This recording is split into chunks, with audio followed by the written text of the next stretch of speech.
Hello everyone and a very warm welcome to my YouTube channel learners journey. Guys, आज का video हमारा related रहेगा learning से।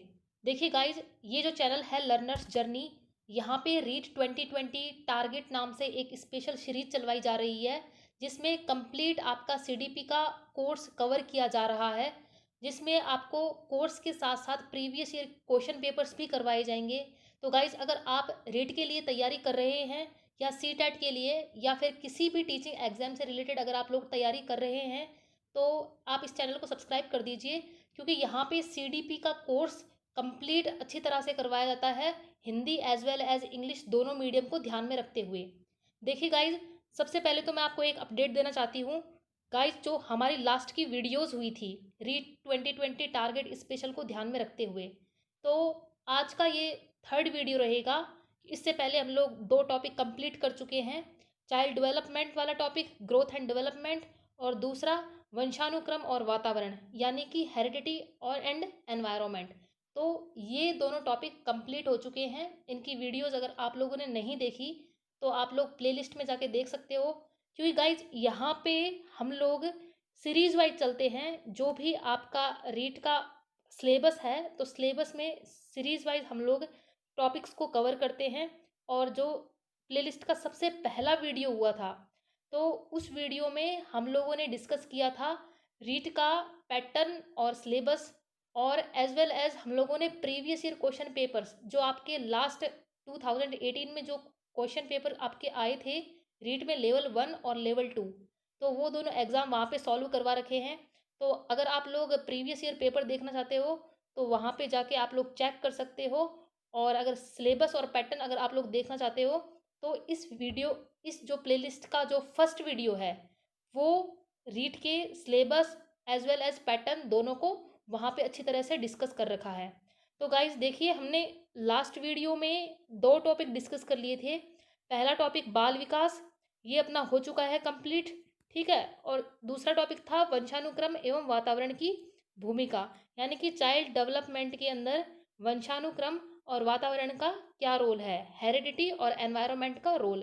तो ये दोनों जो टॉपिक्स हैं हम लोगों ने क्लियर कर चुके हैं। और आज का जो हमारा टॉपिक है वो रिलेटेड रहेगा अधिगम से, ठीक है। यानी कि आज का जो वीडियो है वो थर्ड टॉपिक है। तो हम लोग आज के वीडियो में ये वाला पॉइंट डिस्कस करेंगे, जो आपका फर्स्ट पॉइंट है ये वाला, यानी अधिगम का अर्थ, संकल्पना एवं इसकी प्रक्रियाएं, और अधिगम को प्रभावित करने वाले तत्व, यानी कि लर्निंग का मीनिंग, कॉन्सेप्ट, और लर्निंग की प्रोसेस, और लर्निंग को अफेक्ट करने वाले फैक्टर्स। तो आज का जो वीडियो रहेगा वो कंप्लीट ये वाला टॉपिक रहेगा। देखिए गाइज, जो लर्निंग है वो अपने आप में एक बड़ा पार्ट है। तो यहाँ पे देखिए आप लोग, ये तीनों पॉइंट्स आप लोग देख सकते हो, यहाँ पे ये तीनों लर्निंग के हैं। लेकिन एक वीडियो में ये पॉसिबल नहीं है, क्योंकि ये अपने आप में एक बहुत ही ब्रॉड टॉपिक है। तो हम लोग एक एक करके इसको डिस्कस करेंगे, अदरवाइज वीडियो आपका 3-4 घंटे का बनेगा इसके ऊपर। तो गाइज, आज का जो हमारा टॉपिक है वो रिलेटेड रहेगा अधिगम का अर्थ, संकल्पना और इसकी प्रक्रियाएं, और साथ ही साथ अधिगम को प्रभावित करने वाले तत्व। अब देखिए गाइज, अगर आपने सीडीपी का सिलेबस नहीं देखा है, जो लेटेस्ट 2020 का सिलेबस है, वो अगर आप देखना चाहते हो तो यहाँ पे देख लीजिए। अगर आप लोगों को स्पेशल इसके बारे में पूरा एनालिसिस करना है तो प्लेलिस्ट की फर्स्ट वीडियो में जाइए, वहाँ पे सीडीपी का कंप्लीट सिलेबस अच्छी तरह से एनालिसिस करवाया जा चुका है। तो गाइज आ जाइए, आज का जो हमारा टॉपिक है वो है लर्निंग। देखिए गाइज, सबसे पहले तो हम लोग डिस्कस करते हैं कि लर्निंग यानी अधिगम का मीनिंग क्या है, कॉन्सेप्ट क्या है, प्रोसेस क्या है, और फैक्टर्स कौन कौन से हैं जो अधिगम को अफेक्ट करते हैं, यानी कौन कौन से ऐसे कारक हैं जो लर्निंग को अफेक्ट करते हैं।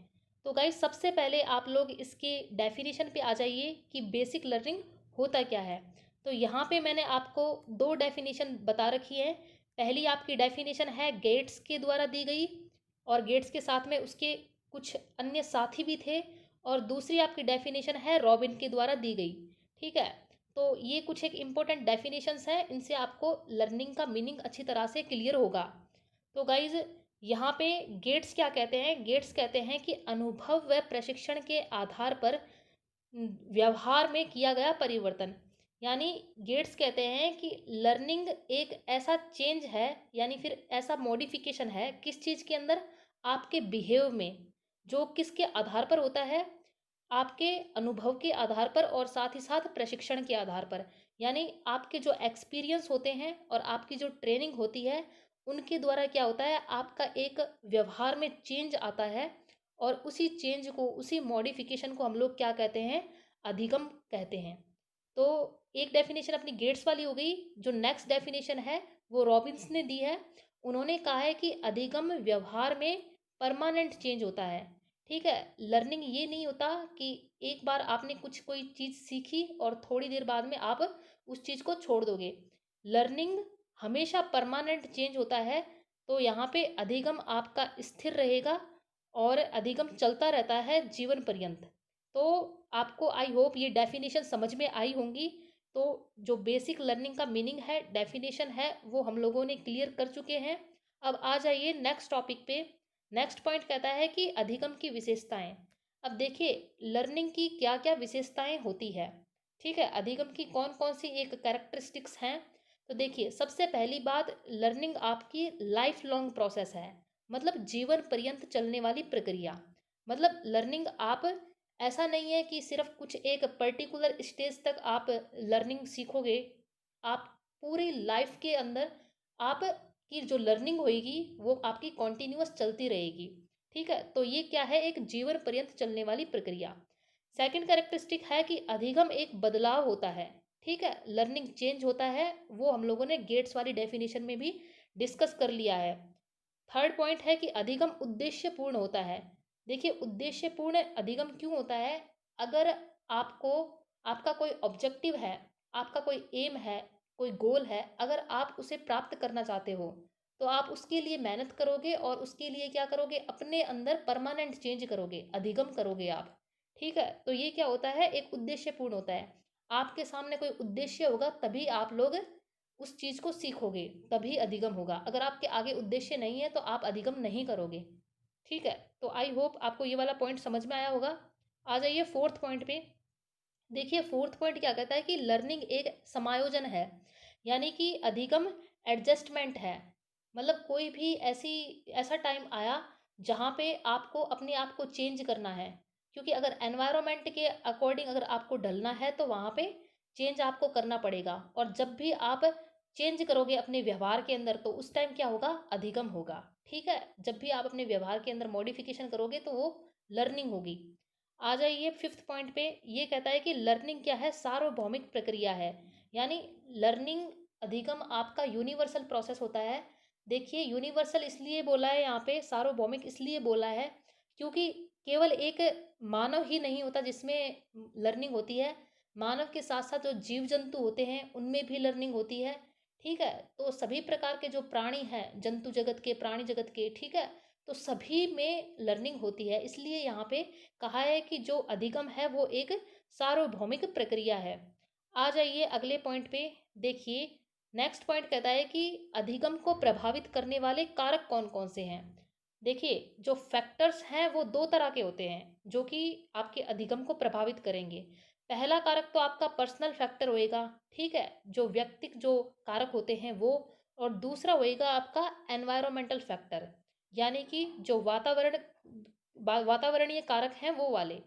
तो यहाँ पे दो प्रकार के आपके कारक होंगे जो कि आपके अधिगम को प्रभावित करेंगे। अब देखिए जो व्यक्तिक कारक हैं वो कौन कौन से हैं। तो व्यक्तिक कारक में जो पर्सनल हो जाएंगे वो वाले कारक, जैसे कि एज हो गया और मैच्योरिटी हो गई। आदमी की उम्र कितनी है और उसकी परिपक्वता कितनी है। ये वाली जो बात है वो आपके अधिगम को प्रभावित करेगी। क्योंकि अगर आपकी एज, अगर आप बिल्कुल छोटे बच्चे हो और अगर आपको ट्वेल्थ लेवल की फिजिक्स या केमिस्ट्री पढ़ाई जाए तो आप कैसे सीखोगे, है ना। तो वहाँ पे अधिगम नहीं होगा।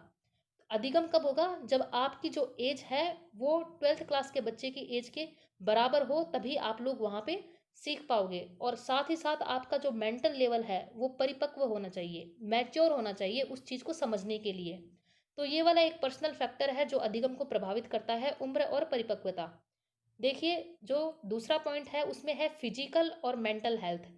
यानी कि आपकी जो शारीरिक और जो मानसिक जो हेल्थ है वो भी आपका पर्सनल फैक्टर है, वो भी अधिगम को प्रभावित करेगा। अगर आप फिजिकल फिट नहीं हो या फिर फिजिकल आप में कोई समस्या है शारीरिक तौर पर, तो आपका अधिगम वहाँ पे उस लेवल का नहीं होगा जिस लेवल का आप चाहते हो। साथ ही साथ अगर आपकी मेंटल हेल्थ भी सही नहीं है, तो आपका अधिगम सही तरह से नहीं हो पाएगा। ठीक है। थर्ड पॉइंट है कि बुद्धि, रुचि और क्षमता, ये तीनों चीज़ें भी अधिगम को प्रभावित करती है। देखिए, जिस बच्चे में जितनी ज़्यादा बुद्धि होगी उसका अधिगम उतना जल्दी होगा, तो इस तरह से बुद्धि अधिगम को प्रभावित करता है। और रुचि किस तरह से प्रभावित करता है?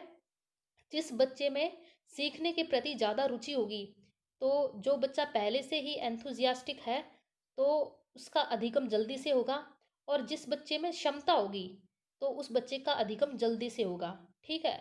तो यहाँ पे क्षमता भी ज़रूरी है। अगर किसी बच्चे में कैपेसिटी नहीं है सीखने की, तो अधिगम होना पॉसिबल नहीं है।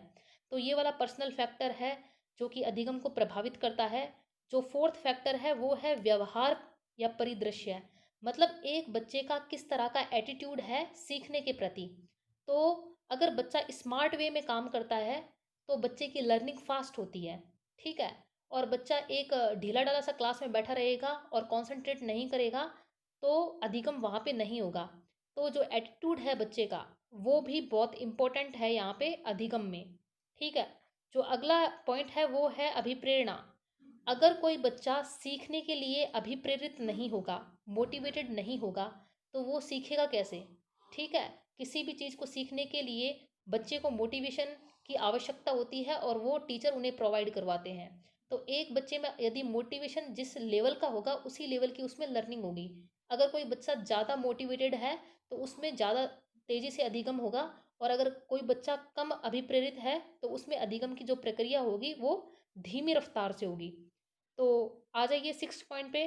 देखिए, गोल्स, उद्देश्य, यानी यही बात है जो हमने पहले भी डिस्कस की है कि सीखने के लिए, अधिगम के लिए आपका फिक्स उद्देश्य होना चाहिए। अगर आपका कोई उद्देश्य होगा, कोई गोल होगा, तब आप उस चीज़ के लिए मेहनत करना स्टार्ट करोगे, उस चीज़ के लिए आप एनर्जेटिक होगे। ठीक है। तो लर्निंग को प्रभावित एक उद्देश्य रूपी कारक भी करता है। आ जाइए एनवायरमेंटल फैक्टर पे। देखिए, एनवायरमेंटल फैक्टर यानी कि वातावरणीय कारक।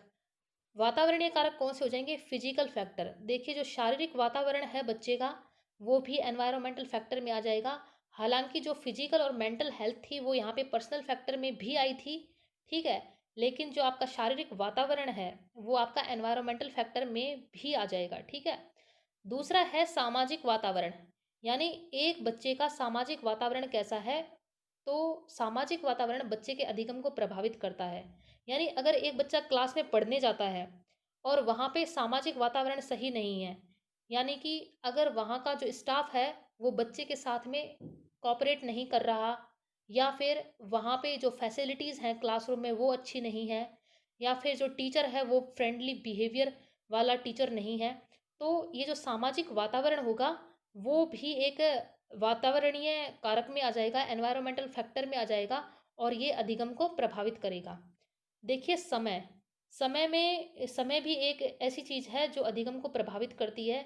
जैसे मान लीजिए, बच्चा सुबह सुबह स्कूल जाता है, तो उस टाइम उसका माइंड बिल्कुल फ्रेश होता है। तो फ्रेश माइंड में बच्चे की लर्निंग फास्ट होगी। लेकिन जैसे जैसे पीरियड ख़त्म होते जाएंगे, जब तक लास्ट पीरियड आएगा तब तक बच्चा बिल्कुल ही, मतलब उसके जो समय समय होगा उसमें एकदम थक जाएगा। तो वहाँ पे जो समय है ये भी अधिगम को प्रभावित करता है। जो फोर्थ पॉइंट है वो होता है कि थकान एवं आराम। देखिए, यही समय वाली बात आ गई। अगर बच्चा थक जाएगा तो वहाँ पे अधिगम की प्रक्रिया धीरे हो जाएगी। और अगर बच्चा बिल्कुल फ्रेश माइंड से रहेगा, या फिर बच्चे को बीच में इंटरवल प्रोवाइड करवाया जाता है बच्चे को फ्रेश रहने के लिए, तो अगर आधा एक घंटा का इंटरवल मिलेगा, फिर से उसे पढ़ाना स्टार्ट करेंगे, तो उसकी लर्निंग फिर से इंक्रीज हो जाएगी। अगर आप बच्चे को पहले पीरियड से लेकर लास्ट पीरियड तक अगर क्लासरूम में बैठाए रखो एक जगह, तो वहाँ पे लर्निंग पॉसिबल है नहीं, क्योंकि बच्चा टायर्डनेस का शिकार भी होता है। तो वहाँ उसे आवश्यकता होती है आराम की। तो आई होप ये वाले जो फैक्टर्स हैं, व्यक्तिक कारक और वातावरणीय कारक, ये आपको समझ में आए होंगे कि किस तरह से ये अधिगम को प्रभावित करते हैं। आ जाइए अगले पॉइंट पे। देखिए, एक आपका ये मेन टॉपिक है अधिगम वक्र। ठीक है, यानी लर्निंग कर्व है। कई बार एग्जाम्स में आपको पूछा जाता है, तो लर्निंग कर्व के बारे में सबसे पहले किसने बताया था? हरमन एबिंगोश। ठीक है, इन्होंने बताया था लर्निंग कर्व के बारे में। इन्होंने कहा था कि दो प्रकार के कर्व होते हैं, अधिगम के दो प्रकार के वक्र होते हैं। एक तो अवतल वक्र होता है और एक उत्तल वक्र होता है। ठीक है, अवतल को आप कहोगे कॉनकेव कर्व और उत्तल को आप कहोगे कॉन्वेक्स कर्व। ठीक है, तो इन्होंने कहा कि दो तरह के कर्व होते हैं। इन्होंने कहा कि जो अवतल तरह का कर्व होता है वहां पे लर्निंग किस तरह से होगी? स्टार्टिंग में तो धीरे होगी, ठीक है, और फिर बाद में कैसी होगी? तेज होगी। तो ये क्या है? एक पॉजिटिव कर्व है। तो यहाँ पे कई बार आपसे क्वेश्चन पूछा जाता है कि जो अवतल वक्र है वो पॉजिटिव है या नेगेटिव है, या फिर आपको उत्तल का पूछ लेंगे कि कॉन्वेक्स जो आपका कर्व है वो पॉजिटिव है या नेगेटिव है। तो आपको यहाँ पे ये चीज़ें ध्यान में रखनी होंगी। अब देखिए गाइज, यहाँ पे सीधी सी बात है कि जो आपका अवतल वक्र है वहाँ पे लर्निंग स्टार्टिंग में धीरे हो रही है और बाद में लर्निंग आपकी होगी तेज। अब ये क्यों होगी? अब देखिए, अगर बच्चे को आप क्लासरूम में कुछ नया टॉपिक सिखाते हो तो स्टार्टिंग में बच्चे की लर्निंग होती है धीरे, लेकिन जैसे ही बच्चे का कॉन्सेप्ट क्लियर होगा तो कॉन्सेप्ट क्लियर होने के बाद में बच्चे की लर्निंग क्या हो जाएगी? तेज। ठीक है, तो इसी अकॉर्डिंग यहाँ पे इसको नाम दिया है पॉजिटिव, क्योंकि धीरे से और फिर तेज की तरफ जा रहा है तो इसको पॉजिटिव यहाँ पे नाम दिया है। अब आ जाइए उत्तल कर्व पे। अब देखिए, जो आपका उत्तल वक्र होता है उसमें क्या होगा? आपकी जो लर्निंग होगी बच्चे की वो स्टार्टिंग में होगी तेज और फिर हो जाएगी धीरे। यानी स्टार्टिंग में तेज होती है और फिर बाद में धीरे हो रही है। तो ये क्या हो रहा है? बच्चे की जो लर्निंग जो पावर है उसमें नेगेटिविटी आ रही है। तो ये जो आपका उत्तल वक्र होगा वो होगा नेगेटिव। ठीक है, तो आई होप आपको ये यहाँ पे समझ में आया होगा। अगर आपको ग्राफ दे दिया जाए तो ग्राफ में आप कैसे पहचानोगे? देखिए, जो आपका कॉन्वेक्स उत्तल जो लेंस होता है वो इस तरह से होता है। ठीक है, यानी कि बीच में से तो मोटा होगा और जो एंडिंग है वहां से कैसा होगा? पतला होगा। तो यहाँ पे जो आपका ये कर्व बन रहा है, ये आप ऐसे करते हो, इसे ऐसे बनाते हो तो बिल्कुल कॉन्वेक्स वाली शेप आती है। तो इस तरह से आप लोग यहाँ पे पहचानोगे। और कॉनकेव जो अवतल है उसको किस तरह से पहचानोगे? कॉनकेव होता है इस तरह से। ठीक है, जिसमें जो बीच वाला पार्ट है वो होगा पतला और जो बाहर वाला जो लास्ट वाला जो पार्ट है वो होगा चौड़ा। तो यहाँ पे ये वक्र को अगर आप ऐसे करते हो तो ये हो जाता है यहाँ पे बिल्कुल अवतल वाला पार्ट। ठीक है, तो अधिगम वक्र आपको समझ में आया होगा। आपको इसमें ये चीज़ ध्यान रखनी है कि कहाँ पे लर्निंग धीरे हो रही है और कहाँ पे तेज हो रही है, और कौन सा आपका पॉजिटिव है और कौन सा आपका नेगेटिव है। तो आ जाइए, एक स्पेशल कर्व और है एस टाइप कर्व। ठीक है, एस टाइप कर्व है, ये भी इम्पोर्टेंट है। यहाँ पे आपको एक बात ध्यान में रखनी है कि जो आपका उत्तल और अवतल दोनों तरह के वक्र होते हैं वो एस टाइप में आपके आ जाते हैं। ठीक है, अब देखिए, एस टाइप वक्र में यहाँ पे बता रखा है कि ये टाइम का इधर एक्स एक्सिस पे ले लिया और इधर वाई एक्सिस पे ले लिया परफॉर्मेंस का। ठीक है, तो परफॉर्मेंस यहाँ पे क्या हो रहा है? स्टार्टिंग में क्या हो रही है? धीरे शुरुआत होती है। ठीक है, धीरे यहाँ पे शुरुआत होती है। तो ये कौन सा वाला पार्ट हो गया? कॉनकेव वाला पार्ट हो गया, क्योंकि कॉनकेव में अगर कोई नई चीज़ सिखा दे तो धीरे धीरे स्टार्टिंग शुरुआत धीरे ही होगी उसकी। ठीक है, लेकिन अधिगम फिर से क्या होगा? यहाँ पे थोड़ा सा ऊपर आते ही बिल्कुल फास्ट स्पीड में चला जाएगा। तो यहाँ पे आपका हो गया कॉन्वेक्स वाला पार्ट। ठीक है, लेकिन कुछ टाइम के बाद में क्या होगा? पहले लर्निंग धीरे धीरे स्टार्ट हुई, फिर उसके बाद में तेज लर्निंग हुई बिल्कुल फास्ट, और फिर लास्ट में एक ऐसा पॉइंट आया जिसे हम बोलते हैं प्लेट्यू, पठार। ठीक है, तो प्लेट्यू कौन सा पॉइंट है? रुकावट वाला। यानी कि यहाँ पे बच्चे की लर्निंग एक रुकावट आ जाएगी, यहाँ पे बच्चा कुछ नहीं सीखेगा, बिल्कुल यहाँ पे एक पठार बन जाएगा। तो देखिए गाइज, जो मेन क्वेश्चन है वो यहाँ से प्लेट्यू से कई बार पूछ लिया जाता है कि प्लेट्यू क्या है? प्लेट्यू पठार है, रुकावट है किस चीज़ में? अधिगम में। ठीक है, तो आपको आई होप ये वाला समझ में आया होगा। अब प्लेट्यू होता क्यों है, मतलब बच्चों में अधिगम के दौरान पठार आता क्यों है?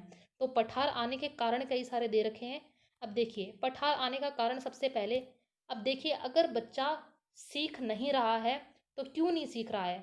या तो क्लासरूम में टीचर ने गलत शिक्षण विधि यूज करी है वहाँ पे, मतलब जो टीचिंग मेथड है वो टॉपिक के हिसाब से टीचर ने काम में नहीं लिया, तो इसकी वजह से प्लेट्यू हो सकता है। या फिर बच्चा थकान व नीरस वातावरण, या फिर बच्चा थक गया है क्लास में पढ़ते पढ़ते और क्लासरूम में एक बोरिंग एनवायरनमेंट हो गया है, तो उसकी वजह से पठार हो सकता है। थर्ड पॉइंट है कि जटिल अधिगम सामग्री यानी कॉम्प्लेक्स लर्निंग एड्स, ठीक है, या फिर कॉम्प्लेक्स लर्निंग मटेरियल्स।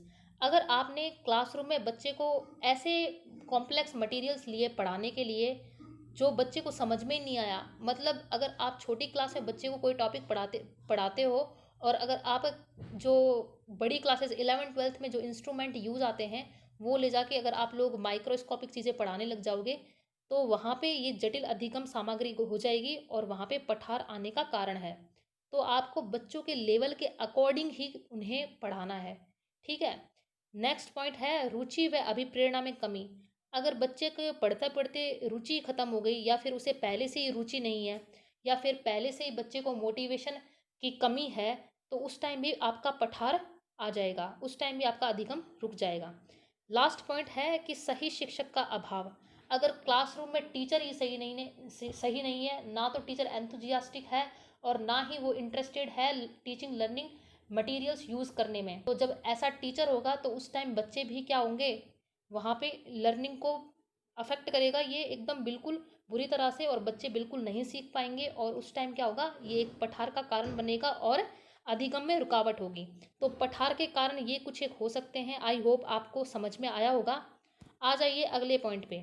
देखिए अधिगम की प्रक्रिया, जो प्रोसेस ऑफ लर्निंग एक अपना टॉपिक है। अब देखिए प्रोसेस ऑफ लर्निंग किस तरह से होती है। देखिए एक तो लर्निंग की प्रोसेस होती है बाईपोलर यानी द्विध्रुवीय, और एक होती है ट्राईपोलर यानी त्रिध्रुवीय, ठीक है। तो यहाँ पे दो तरह की ये प्रोसेस होती हैं। अब देखिए जो सीखने की जो प्रक्रिया है वो एडम एक साइकोलॉजिस्ट थे, उन्होंने कहा था कि जो सीखने की जो प्रक्रिया है, जो शिक्षण प्रक्रिया है, वो किस किस के बीच में होगी, एक शिक्षक और एक छात्र के बीच में। तो एडम ने कहा था कि जो शिक्षण प्रक्रिया है वो कैसी है, बाईपोलर है, द्विध्रुवीय है, ठीक है। लेकिन उनके बाद में एक और साइकोलॉजिस्ट आए, जॉन ड्यूआई। तो जॉन ड्यूआई ने कहा कि जो शिक्षण की प्रक्रिया है वो बाईपोलर नहीं है, यानी कि द्विध्रुवीय नहीं है, वो है त्रिध्रुवीय, यानी 3 ध्रुव है उसमें। मतलब टीचर और स्टूडेंट तो है ही, लेकिन साथ साथ में वहाँ पे क्या होगा, करिकुलम भी होगा। तो इन्होंने कहा कि 3 पोल होते हैं लर्निंग और टीचिंग की प्रक्रिया में, जहाँ पे एक टीचर होता है, दूसरा आपका स्टूडेंट होता है, और तीसरा आपका करिकुलम होता है। यानी कि आपका पाठ्यक्रम कैसा है, इस बात पे भी शिक्षण की प्रक्रिया निर्भर करती है। अगर क्लासरूम में टीचर है, बच्चा है, अगर करिकुलम ही वहाँ पे सही नहीं है, तो किस तरह से शिक्षण प्रक्रिया सक्सेसफुल रहेगी।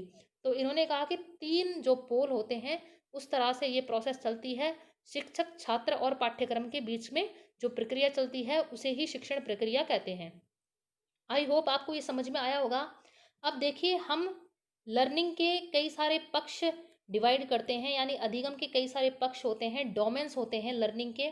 तो वो कौन कौन से हैं, तो गाइज यहाँ पे मैं सिर्फ आपको नाम बताऊंगी और थोड़ा थोड़ा इनके बारे में बताऊंगी, लेकिन हम लोग इसे डिटेल में डिस्कस करेंगे कब, जब हम लोग ब्लूम की टैक्सोनॉमी पढ़ेंगे, ठीक है।